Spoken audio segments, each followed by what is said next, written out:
어르신부 여러분 안녕하세요. 정혜원 목사입니다. 오늘은 하나님이 보내주신 선생님이라는 제목으로 말씀을 나누겠습니다. 본문 신명기 34장 9절부터 12절까지를 제가 읽어드립니다. 모세가 눈의 아들 여호수아에게 안수하였으므로 그에게 지혜의 영이 충만하니 이스라엘 자손이 여호와께서 모세에게 명령하신 대로 여호수아의 말을 순종하였더라.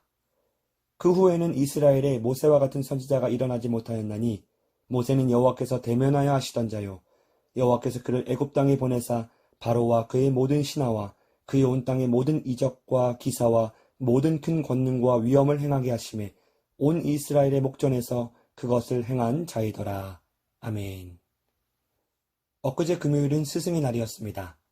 우리는 살면서 여러 면에서 스승, 즉 선생님을 만나게 되지요. 우리 어르신들도 인생 살아오시면서 여러 명의 선생님들을 만나셨을 건데요. 근데 그 선생님들 중에 특별히 기억에 남는 선생님이 있을 겁니다. 저도 개인적으로 특별히 기억에 남는 선생님이 있는데요.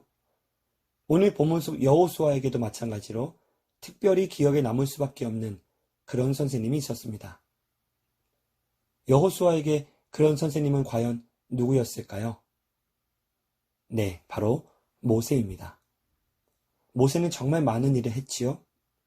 특히 이스라엘 백성들이 노예로 살던 애굽을 탈출할 때 지도자가 되어 가장 앞에서 백성들을 이끌고 나왔습니다. 또한 출애굽한 이스라엘 백성들을 가나안 땅으로 이주시키고자 무려 40년 동안 광야를 지나는 길에 앞서가며 지휘하고 이끌었습니다. 무엇보다 모세는 하나님의 뜻에 따라 하나님의 백성인 이스라엘을 잘 가르치고 지도하며 인도했던 사람이었습니다. 이제 지도하리만큼 길었던 광야 생활을 끝내고 가나안 땅을 목전에 두게 되었는데요. 그런데 세상에나 하나님의 글쎄 모세에게 하시는 말씀이 내 눈앞에 보이는 가나안에 너는 들어가지 못하고 죽을 거라는 겁니다. 모세의 마음이 어땠을까요? 모세는 하나님의 그 말씀이 매우 서운했을 겁니다. 그토록 그리워하던 가나안, 수많은 고생과 난관을 지나 이제 거의 도착을 앞둔 가나안 땅에 들어갈 수 없다는 그 사실이 너무 허탈했을 겁니다. 그러나 그럼에도 불구하고 늘 좋은 길로 인도해 주셨던 하나님의 사랑을 모세는 기억했습니다. 그래서 이제 그만 하나님 곁으로 돌아갈 때라는 사실을 잠잠히 받아들일 수 있었습니다.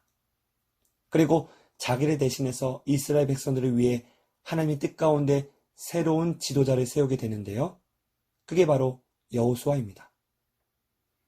그런가 하면 여호수아는 이스라엘 백성들을 가나안 땅에 정착하도록 이끌어야 한다는 하나님의 말씀을 모세로부터 듣습니다. 아마도 그 얘기가 처음에는 매우 부담스러웠겠지요. 왜냐하면 본인이 모세처럼 엄청난 믿음과 용기를 가지고 행동할 수 있을지, 그리고 하나님 말씀대로 이스라엘 백성들을 잘 지도할 수 있을지 고민되었을 것이기 때문입니다. 그러나 감사하게도 하나님은 스승 모세를 통해 여호수아에게 용기와 지혜를 불어넣어 주시는데요. 그렇게 여호수아는 모세의 안수를 통해 하나님의 지혜의 영을 충만히 받습니다.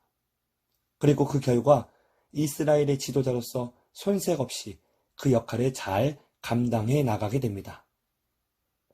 사랑하는 어르신부 여러분, 모세와 여호수아의 관계처럼 우리에게도 우리가 하나님의 뜻을 따라 잘 살아가도록 하나님의 말씀을 가르쳐 주시고 신앙의 본을 보여주시는 위임 목사님과 부목회자님들이 계십니다. 그리고 누구보다 어르신들 가까이에서 어르신들을 돕는 우리 선생님들이 계십니다.